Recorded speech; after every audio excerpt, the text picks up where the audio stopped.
એટલે અમારે એ લોકો કેમ કરવાનું એટલે લાઈનમાં જ ઉભું રહેવાનું ગમે ત્યાં જઈને. કહેવાનું એ છે કે જે બધી વસ્તુમાં ભાવ વધતા હોય તો ખેડૂતોના ભાવ વધવા જોઈએ ને. ડીઝલના ભાવ 45 વાળા 90 રૂપિયા થઈ ગયા તો ખેડૂતોના મગફળીના ભાવ 1200 વાળા 2200-2500 થવા જોઈએ ને. એ વાત છે. એટલે તમે કહો છો કે આમ આદમી પાર્ટી તરફ જવાનો વિચાર છે, તો તમને અપેક્ષા છે કે આમ આદમી પાર્ટી આવશે તો તમારા જે પાક છે એના ભાવ વધશે, મળશે? એક જ પ્રશ્ન હે, કામ કરે એ નેતા, આમ આદમી હોય, કોંગ્રેસ વાળા હોય કે ભાજપ વાળા હોય, થાકી ગયા છે ને રજા દઈ નવાને બેહારવા જે આવે તે ખેડૂતોના કામ કરે એ અમારો નેતા. આ અમારી ઈચ્છા હે, ગણતરી હે. હવે થાકી ગયા હે આ લોકો એટલે એને રજા દેવી, જનતાની સેવા કરવી છે, બધી પ્રકારનું પ્રોડક્શન મેળવવું છે, અત્યાચાર કરવો ખેડૂતો માથે, આમ જનતા માથે. અને અમે કંઈક જનતાની સેવા કરી, પગાર એને મળે, અમને પગાર આપે, અમારા ટેક્સના પૈસા જલસા કરે પાછા અત્યાચાર કરે. લોકશાહીમાં ચાલે નહીં ને, આ કઈ તાનાશાહી રાજ તો નથી.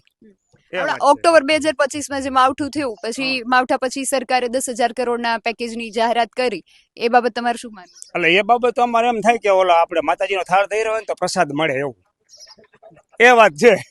પ્રસાદ મળી ગયો બધાને? ઘણાને નથી મળ્યો, પાછળ રહી ગયો તો નથી મળ્યો, આગળ હતા મળી ગયો હે. એ પ્રસાદ મેળવવા માટે તમારે કેટલી મહેનત કરવી? મહેનત એટલે તો જો અમારે આખી જિંદગી લાઈનમાં જ ઉભું રહેવાનું છે.